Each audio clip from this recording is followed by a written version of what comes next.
Ready? What about now? Now? Oh, gosh. Now? What about now? Oh, jeez. Yeah, I got him off of Fiverr. He's not that good.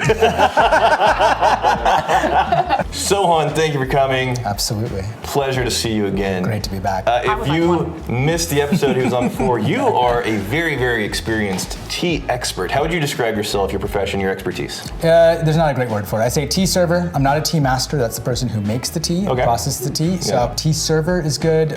Tea expert's fine. Yeah. I'll take it. It's like, who do I know that knows a thing or two about temperatures and taste? Thank you for coming here. What do we know about, I'm going to throw you a little pop quiz, Brianna. Oh gosh, all right, I'm ready. What do we know about whiskey flavors whenever the drink is very cold? It kind of subtles them. They're just a little bit more subdued. I was reading and doing a bit of research, and your ability to taste foods, it's effectively like body temperature when you're the most able to really parse out what are the flavors that are happening here. Does that track with what you experience in tea? So we don't drink tea cold a lot, although obviously that's done, and I do it. I'll make tea cold and enjoy it cold, and definitely you get a lot less notes overall, and you get different notes. Yeah. And there's also a practice that we do in Gong Fu Cha, the style of tea service that we do, where you, for certain teas, certain oolongs, you take the first steeping, you set it aside, and you drink it at the end. It's called the Hui Wei Bei, the returning flavor cup. Okay. And the idea is that you're drinking it to taste what the tea was like at the beginning after you've gone through the whole progression, 7, 8, 9, 10 steepings, and it brings you back, returns you to the original flavor. Something that also happens is the tea cools down while it's sitting there. You're drinking tea for maybe 30, 40 minutes. By the time you drink that first cup, that first steeping, it's room temperature. Okay. You do get a lot of notes that you just don't get when it's hot. It's not just a quantity thing. It's not just the quantity of notes that you get. The timbre, I guess you could say, of the profile also shifts a little bit. So, would you rather start with, we have an Irish, we have a bourbon, we have Scotch, we have it chilled, and we have room temperature, and we have warmed up to effectively like body heat, like around 98.6 Fahrenheit. Yeah. So luxurious. What I'm so excited. what category are you feeling? I'm gonna say, it's gonna sound weird, but my rabbi really likes Irish whiskey. He lives in China, in Chengdu. That's how we got to be friends, is we would drink Jameson together. And that was like our bonding thing that we did. I almost chose Jameson. Oh, there you go. Well, I'm excited to try whatever this is. Yeah, this is Powers Gold This looks Label. great. We do a drink where we mix pu'er with whiskey. We call it a pooski. And we serve hot. You have to pronounce it very carefully. So we have our lineup of Irish whiskeys across various temperatures right now. Right here on each of our rights we have the warmed up. This is effectively body temperature, like 98, 99 degrees. This is the room temperature, neat pour, Powers, and then this is the chilled here on my left, your right. So in the middle, let's start with this one. I'm getting a lovely vanilla notes, which is very common in Irish. Definitely getting the oak. It's almost like a lemony quality to that vanilla. There's a little like cakiness in I was there. gonna say like birthday cake. I think I was like, am I making that up? Because he said lemon and vanilla, let's go with cake. Yeah, no, like a lemon icing on a birthday cake. Yeah, or those lemon Girl Scout cookies. I'm going in. Yeah. Vanilla cream, almost a shortbread cookie. Yeah. Yep. I'm tasting those lemon cookies. Have you had Powers before? I don't think I have. It's great. I love it. It tastes delicious. Yep, if you enjoy Jameson with your rabbi, then this is probably right in that wheelhouse too. Dovey, if you're watching this is for you. Yeah, no, and definitely, I mean, the oak. Yeah. Getting the oak and that whole lemony cake adventure was just very nice. Spot Very on. nice. I'm most interested to see what happens with the warmed up. Yeah. Okay, here we go. Oh, I'm getting, go ahead. Oh, I was gonna say it's like, before the cake was like a cold cake that had been sitting there. Now it's like a baking cake. Yes. Like Yes, this is fresh It has cake.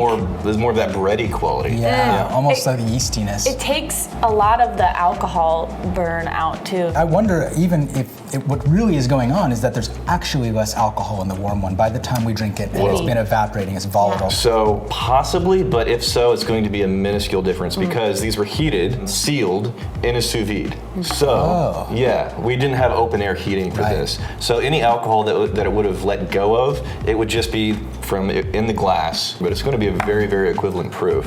I get more flavor out of it. Oh my God, I kind of love it. Yeah. Me too.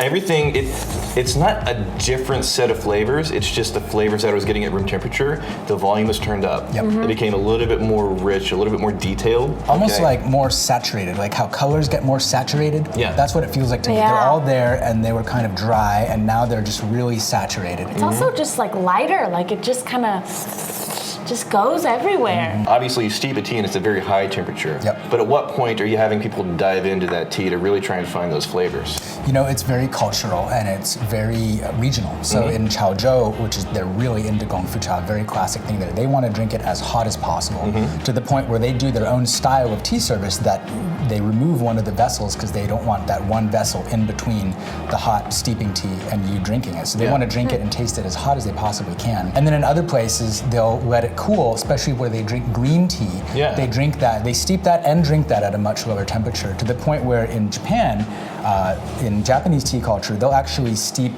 gyokuro, which is a very, very expensive, very fancy Japanese green tea with ice. They'll have the leaves, they'll have it in a little bowl, they'll put an ice cube on it, and the ice cube melts, and then you drink it. Okay. Interesting. Yeah. And that's the liquid that steeps the tea in that case. So there's not even liquid in the tea. You've got the dry leaves, you put them in a bowl, that's the you only put an source ice of cube the water. on them. This is kind of a new thing that I've seen done, and I've had it once or twice, and it's cool. And that's, again, that's Japanese tea, where my focus is Chinese tea. But definitely there's different regions, different cultures, but traditionally hot. Let's try the cold. I'm curious. I've had this cold before, but it's usually with ice. You get a little dilution in there. So first of all, the nose is much harder to pick things out. Oh yeah. I'm not feeling it as much It's a lot cold. simpler. Yeah, that's very much tracks with our experience though. You chill something down and it's just harder to parse out. Find the details, the layers of all those flavors. There's more of a general sweetness. What are you finding? Definitely I got almost no nose on it. You know, that was completely muted. And the taste is, I'm getting that just like generalized whiskey taste is there, but a lot of the nuance is gone and you get less burn and it's more swallowable for someone who, if you're not into the feeling of alcohol, the feeling of whiskey, then I can see why people would want to put an ice cube in their whiskey. So far in Irish, I do like it warmed up too. Yeah. Like, 99, 100 degrees Fahrenheit. I would say I have a strong preference for the warm one, actually. Wow, let's try the next category. You feeling like a smoky Scotch? You feeling a bourbon? I want to end with Scotch, so let's do bourbon next. Good call. That was a good call. Always end with Scotch. Definitely don't start with Scotch.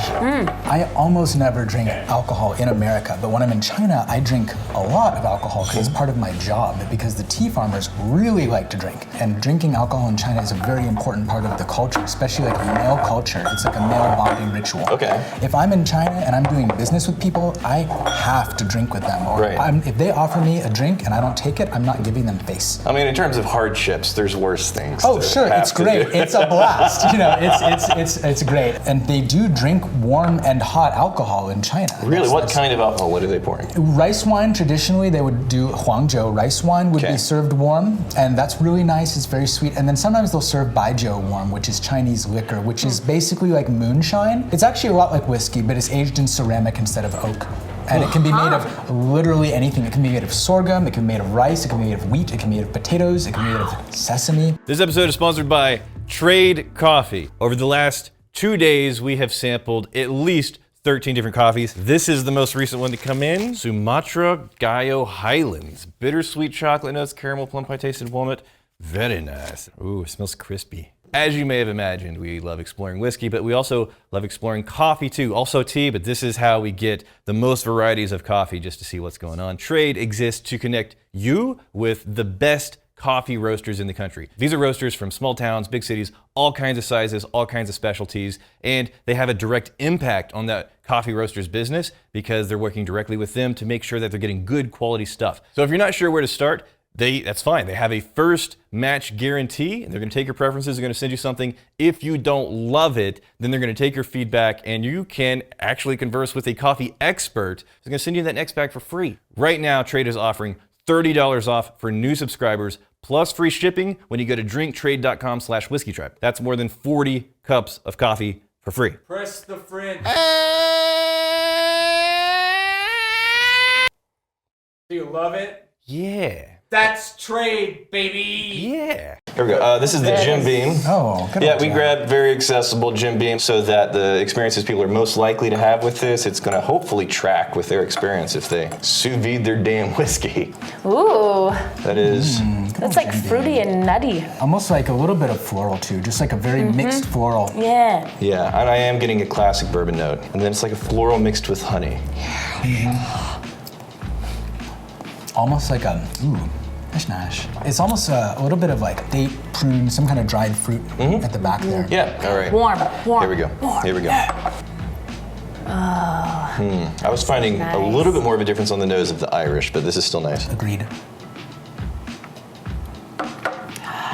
I'm not as stoked about it as I Yeah. was about the warm Irish. Yeah, the Irish did develop and give off more specific layers that you could pinpoint. It just feels like it's warmed up a little bit. It didn't make it worse. No. Yeah, but it didn't evolve it in like a fun way like it did the Irish. This is I almost like like, it still. Yeah. It's got like a warm fig for me. Oh, you got a fig now, so you're Yeah, finding a little bit warm more. fig. You know, after I take a sip of the warm, I'm actually able to find more on the nose of the warm, but I had Yeah. to get it in my face hole Yeah. first. Yeah. it is nice, and I still think that I might prefer it to the room temperature, but not to the same degree As the Irish. as the Irish. Yeah. There's a little bit of like the chalky candy.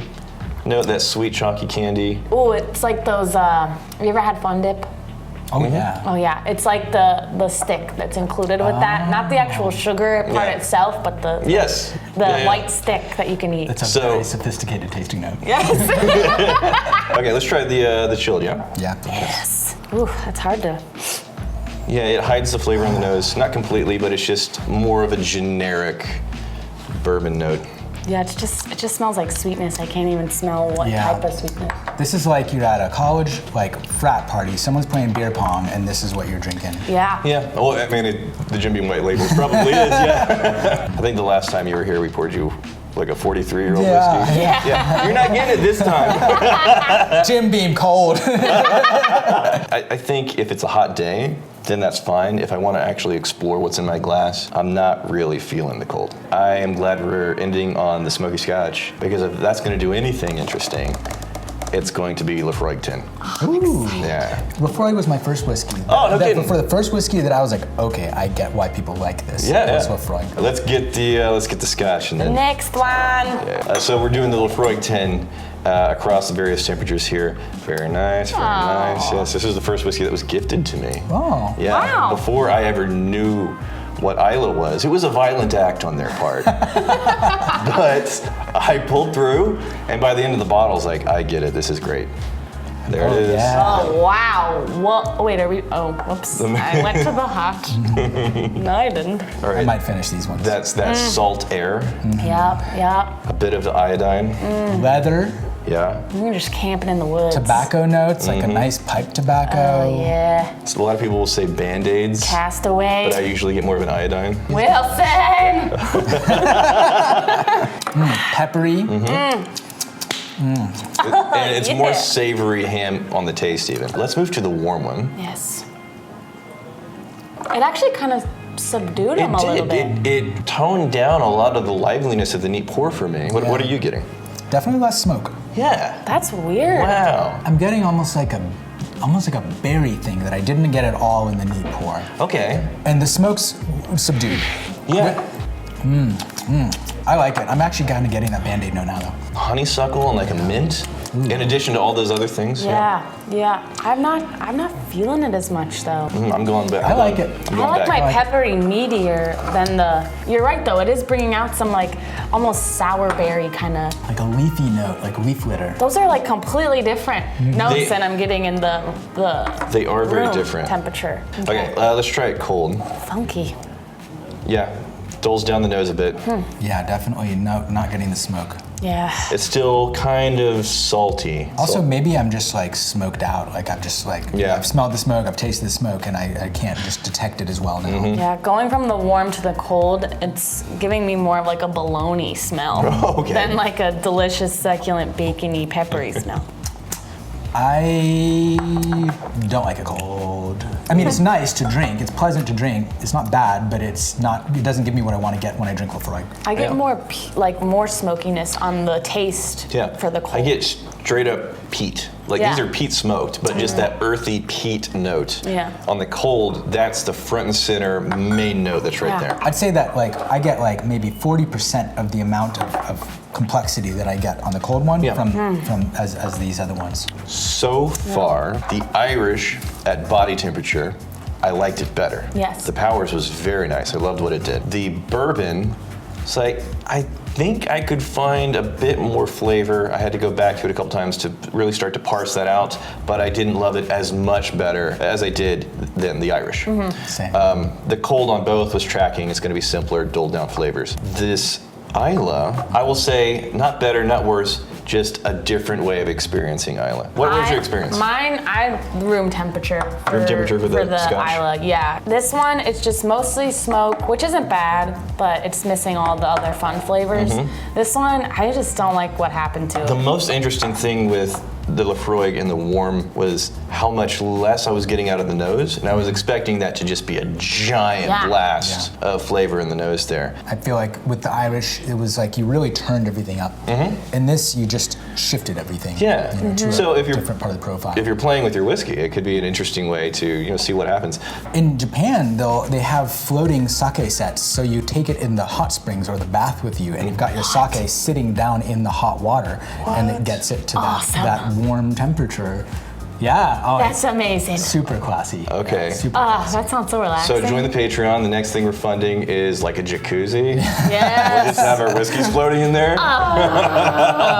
So in whiskey, you're familiar enough with the scene to know that if you love Lafroig, there's some people that hate Lafroig. Is there a similar thing in tea culture to where there's elitists and be like, this is the best brand, anything else is ditch water, or is it just kind of everybody drinks what they like? There's definitely like haters, right? There's people who will be super critical of anything that is not in alignment with what they think is the best. Like pu'er, for example. There's people who just drink pu'er, Yeah. and if you try to serve them an oolong, they'll be like, psh, oolong, is nonsense.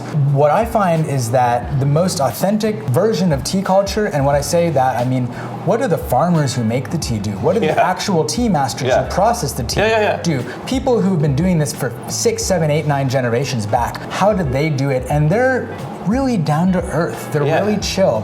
Li Shulin, one of our main tea farmers, his wife will serve us tea, and we'll ask like, what cultivar is this, and what year is this, and what how is this process? She says, "Rang cha shuo hua," which means let the tea speak. Don't worry about it. Just drink it. It is what is it? It is what's in your cup. Taste it, drink it, and Yeah. experience it. That tells you more about the tea than whatever I could tell you. In our community in the Whiskey Tribe, the number one rule is the best whiskey is the whiskey you like to drink, the way you like to drink it. And your experience going to the farmers, that's very interesting because to the extent that we've been getting more into having conversations and collaborations with other distilleries, like people who make this stuff, there's none of that weird, quasi-hierarchical trying to be more fancy and elite, pinky in the air bullshit.